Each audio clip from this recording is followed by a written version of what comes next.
6 గంటల నుంచి ఇది కాస్త ఎక్కువగా ఉంది.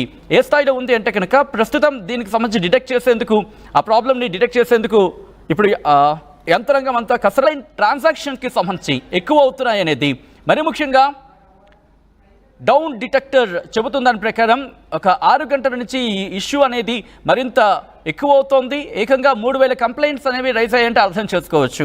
ఇటు గూగుల్ పే కావచ్చు, పేటిఎం కావచ్చు, ఫోన్పే కావచ్చు, అలాగే క్రెడిట్ కావచ్చు, ఇలా ఈ యూపీఐ అంటే యూనిఫైడ్ పేమెంట్స్కి సంబంధించి యూనిఫైడ్ పేమెంట్స్ ఇంటర్ఫేస్ ప్రస్తుతం ఇది ఇష్యూస్ని ఎదుర్కోవడం జరుగుతోంది. దాదాపుగా 4-5 గంటలుగా ఈ ప్రాబ్లం కంటిన్యూ అవుతోంది. మరి ముఖ్యంగా 6 గంటల నుంచి ఇది కాస్త ఎక్కువగా ఉంది. ఏ స్థాయిలో ఉంది అంటే కనుక ప్రస్తుతం దీనికి సంబంధించి డిటెక్ట్ చేసేందుకు ఆ ప్రాబ్లమ్ని డిటెక్ట్ చేసేందుకు ఇప్పుడు యంత్రాంగం అంతా కసరత్తు చేయడం జరుగుతోంది. కేవలం ఇక్కడే కాదు, బ్యాంకింగ్ సర్వీసెస్కి కూడా ఇది ఎక్స్టెండ్ అవ్వడం జరిగింది, ఇది విస్తరించడం జరిగింది. ఎట్లా అంటే state bank of India SBI కూడా డిఫికల్టీస్ ఫేస్ చేస్తోంది.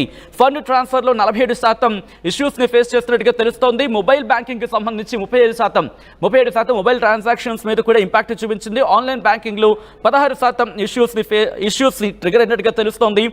యూపీఐ అంటే యూనిఫైడ్ పేమెంట్ ఇంటర్ఫేస్ మొత్తంగా అయితే మాత్రం 84% కంప్లైంట్స్ ఈ ఫెయిల్డ్ పేమెంట్స్కి సంబంధించి అనేది ఇక్కడ కొన్ని సంస్థలు చెబుతున్నమాట.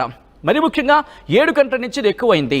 అయితే సోషల్ మీడియాలో ప్రస్తుతం ఈ ట్రాన్సాక్షన్కి సంబంధించి అలాగే ఫండ్ ట్రాన్స్ఫర్స్కి సంబంధించి ఫండ్ ట్రాన్స్ఫర్లో జరుగుతున్న ఆలస్యం కావచ్చు, లేకపోతే ఈ ట్రాన్సాక్షన్స్ ఫెయిల్యూర్స్కి సంబంధించి కావచ్చు, ఇప్పుడు సోషల్ మీడియాలో తెగ బజ్ అవుతోంది. National payments corporation of India NPCI కావచ్చు, ఎన్పిసిఐ ఈ యూపీఐని మేనేజ్ చేస్తూ ఉంటుంది. ఇప్పటికింకా ఎటువంటి స్టేట్మెంట్ని పాస్ చేయలేదు. ఎందుకు ఇటువంటి ఇబ్బందికర వాతావరణం ఏర్పడిందనేది బహుశా అందరూ వెయిట్ చేస్తున్నారు. ఎన్పిసిఐకి సంబంధించి ఎటువంటి రియాక్షన్ రాబోతుంది, ఎందుకంటే national payments corporation of India NPCI అంటే ఎన్పిసిఐ ఎటువంటి రియాక్షన్ ఇవ్వబోతుంది అనేది, యూపీఐకి సంబంధించి యూనిఫైడ్ పేమెంట్స్ ఇంటర్ఫేస్ అనేది దేశవ్యాప్తంగా ప్రెసెంట్ డౌన్ అయ్యింది అనేది వినిపిస్తున్నమాట. ఒకసారి మీరు కూడా కమెంట్ చేసే ప్రయత్నం చేయాలి. ఐఎమ్ జస్ట్ రీడింగ్ అవుట్ మీరు చేసే comments. Yes, Kishore Reddy commented yes facing అంటూ, అలాగే Krishnakumari is also texting yes అని, ఆమె కూడా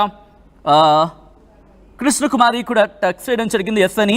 అలాగే Jagdish T now will clear అంటూ జగదీష్ టీ చెప్తున్నారు. కల్వా అనిల్ టెక్స్ట్ చేశారు ఎస్ అని, జగదీష్ నవ్ వర్కింగ్ అని చెప్తూనే. అలాగే ఎస్ కొంతమంది షేక్ అనే ప్రొఫైల్ చెప్పడం జరుగుతుంది. నిన్న ఫోన్పేలో 5000కి సంబంధించి అంటూ కూడా ఏదో ఒక టెక్స్ట్ అనేది ఇక్కడ మెన్షన్ చేయడం జరుగుతుంది. ఒకసారి మీ ప్రాంతాల్లో మీ ఏరియాలో ఎటువంటి సిచ్యువేషన్ ఉంది, అలాగే మీరు ఎటువంటి ఇష్యూస్ని ఫేస్ చేయడం జరుగుతుంది. ఇప్పటికే కొంతమంది మాల్స్ దగ్గర ఇరుక్కుపోయారు, మరికొంతమంది సోషల్ మీడియా ఎక్స్ వేదికగా ట్వీట్స్ చేయడం జరుగుతోంది. ఆల్రెడీ ఎస్ పానీపూరి దుకాణం నుంచి మొదలుపెట్టి చిన్న పాన్ షాప్స్ నుంచి మొదలుపెట్టి పెద్ద మాల్స్ వరకు, అలాగే వేలలో ట్రాన్సాక్షన్స్ కూడా జరుగుతున్న పరిస్థితి మనం చూస్తున్నాం. సాధారణంగా 1 డే లిమిట్ వచ్చేసి 1 lakh వరకు ఉంటుంది. సబ్జెక్ట్ టు ద కరెక్షన్, కొన్ని సందర్భాలు అటు ఇటు ఉండొచ్చు, బట్ 1 lakh అనేది ఉంటుంది. సో ఆ ట్రాన్సాక్షన్స్ కూడా ప్రస్తుతం హోల్డ్ డౌన్ అయినట్టుగా మనకు తెలుస్తోంది.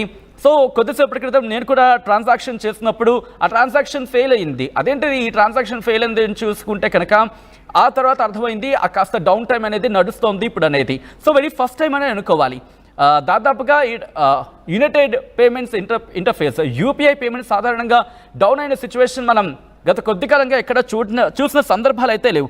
మీకేమనిపిస్తుంది అనేది తప్పకుండా మెన్షన్ చేసే ప్రయత్నం చేయండి. సో దట్ డౌన్ టైం అనేది ఎటువంటి ఇంపాక్ట్ చూపిస్తుంది అనేది నేను చెప్పే ప్రయత్నం చేశాను. ఎన్పిసిఐ నుంచి ఏమైనా రియాక్షన్ వస్తే కనుక ఐఎమ్ జస్ట్ చెకింగ్ ఎన్పిసిఐ నుంచి ఏమైనా రియాక్షన్ వచ్చే అవకాశం ఉందా అనేది.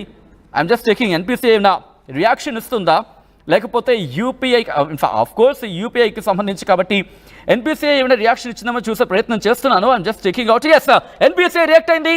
NPCI had faced intermediate technical issue owing to which అంటూ కూడా ఎన్పిసిఐ ఐ రిక్వెస్ట్ పీసీఆర్ మరి కాసేపట్లో ఆ ట్వీట్ కూడా మీకు చూపించే ప్రయత్నం చేశాను. ఎన్పిసిఐ ట్వీట్ చేసింది, NPCI had faced intermittent technical issue owing to which UPI had partial decline. The same has been addressed now and the system has stabilized. Regret the inconvenience అంటూ చెప్పుకొచ్చింది NPCI అంటే national పేమెంట్స్కి సంబంధించి మాట్లాడుకునే సందర్భం. So ఈ నేపథ్యంలోనే ఇప్పుడు ఎన్పిసిఐ కూడా రియాక్ట్ అయింది. National payments corporation of India react అయింది. కొద్దిసేపటి క్రితం ట్వీట్ చేస్తూ చెప్పుకొచ్చింది ఈ అంశాన్ని.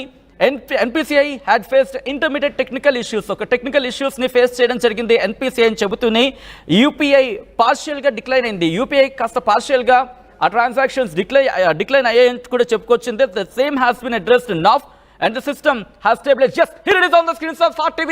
8:42 మనం మాట్లాడుకుంటున్న టైంలోని ఇటు NPCI కూడా రియాక్ట్ అయింది. మీరు ఆ ట్వీట్ని మీరు చూస్తున్నారు వార్ టీవీ స్క్రీన్ మీద.